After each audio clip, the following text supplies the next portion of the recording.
The prevailing narrative is a kinetic calculation, missile salvos, tank columns. As media outlets debate whether Russia is ready for a conventional war with NATO, you are being directed to watch the wrong threat vector. This is a deliberate misdirection. The real war is silent and total.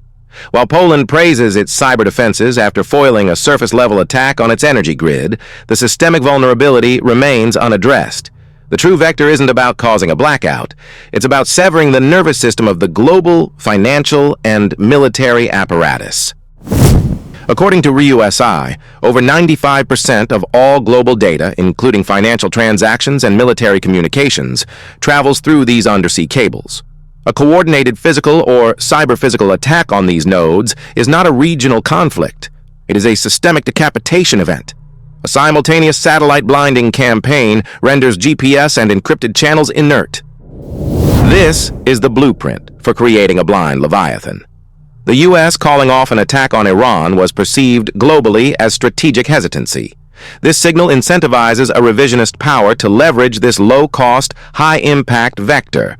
The objective is not to win a kinetic exchange, but to render the hegemon's command and control infrastructure insolvent. A superpower that cannot see, hear, or transact is a liability, not an asset. The motive is not conquest. The motive is solvency. A revisionist state embroiled in a protracted conflict faces a terminal domestic liability. According to CSIS analysis, a war that becomes unpopular and economically draining triggers a solvency crisis for the regime. The state can no longer afford the kinetic cost in materiel, manpower, and political capital of a conventional, symmetric war. This internal collapse forces a mathematical pivot. If you cannot win symmetrically, you change the vector. The objective shifts from battlefield victory to systemic disruption of your adversary at the lowest possible cost. This is not a choice. It is a systemic requirement. This explains the blueprint we are now seeing executed.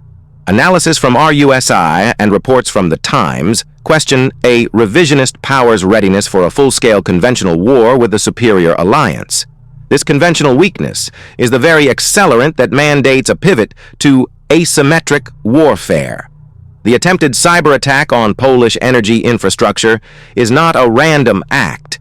It is a calculated probe, a low-cost, high-impact test of the hegemon's response protocol. The incentive for this pivot is amplified by perceived hegemonic weakness. When the superior power signals strategic hesitancy, such as the documented instance of the U.S. calling off a kinetic strike against Iran, it confirms the adversary's calculus. It broadcasts a tolerance for non-kinetic attacks. It creates a permissive environment for revisionist states to leverage these asymmetric vectors, betting the hegemon will absorb the damage to avoid a wider kinetic escalation. The math is the entire story. According to the Royal United Services Institute, RUSI, the kinetic cost of modern conflict has inverted. A $5 million main battle tank can be neutralized by a $500 FPV drone. This isn't a tactical anomaly. It is a systemic economic event known as the democratization of violence. Lethality is no longer the exclusive domain of capital-intensive militaries. It has been decentralized. This economic asymmetry is the core mechanism. It allows a revisionist state to impose disproportionate costs on a hegemonic power, bleeding its inventory of high-value assets with disposable, low-cost vectors. Every destroyed tank is not a tactical loss. It's a multi-million-dollar entry on a balance sheet, creating a solvency crisis for the superior power. It is asset liquidation executed as warfare. The operational blueprint for systemic conflict is not drafted in capital cities. It is calibrated in the gray zone. These are not failed states. They are proxy laboratories. When Western governments issue travel warnings for nations like South Africa or even Canada, citing regional instability, analysts misread this as localized chaos. It is not. It is the deliberate cultivation of low-cost, low-oversight environments to stage and test asymmetric attack vectors. Consider the recent attempted cyber attack on Poland's energy infrastructure. This was not a rogue action. It was a live-fire exercise. According to CSIS assessments, these events are designed to probe the kinetic cost and response time of NATO cyber defenses. Poland becomes a live data set, providing critical intelligence on vulnerabilities in Western standard grid systems without triggering a full-scale Article 5 response. It's a calculated move to test the solvency of the defense architecture. This strategy is mathematically validated by hegemonic hesitancy. The U.S. decision to call off a kinetic strike on Iran, as documented, was not a de-escalation. It was a public signal of a high tolerance threshold for provocation. For a revisionist power, this data point is invaluable. It lowers the perceived risk of staging operations, effectively giving a green light to use these gray zones to test the hegemon's response protocols and expose systemic liabilities, just as Israeli defense holes were exposed. The purpose of these laboratories is singular: to perfect the tools of asymmetric warfare for deployment against the core. RUSI analysis confirms that revisionist state actors are no longer just theorizing about war with NATO, they are actively rehearsing its opening phases. The instability you see on the news is the sound of the stage being set. The objective is to create a systemic solvency crisis where the hegemon's only choices are to absorb debilitating, low-cost attacks or initiate a kinetic escalation with a nuclear-armed peer, triggering a launch-on-warning protocol. The final protocol is not a human decision. It is a mathematical inevitability.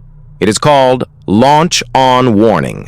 As documented by security analysts at RUSI, the doctrine is absolute. If early warning systems detect an incoming nuclear launch, you retaliate before your own arsenal is neutralized in its silos. There is no time to convene a committee. There is only the signal and the response. This is where the asymmetric vector becomes a systemic accelerant. The successful defense of Poland's energy grid against a cyber attack is a data point. The real target, however, is not the civilian power grid, but the military's sensory network, the radar and satellite uplinks. A revisionist state, aware of its conventional inferiority, doesn't need to fire a missile. It only needs to trigger a sensor blindout. This induces what CSIS strategists term the fog of digital war. The commander in the bunker is presented with an impossible solvency crisis. Are the screens dark because of a network failure? Or are they dark because the radar installations have already been destroyed in a decapitating first strike? The doctrine of launch-on-warning was written for a world of clear signals.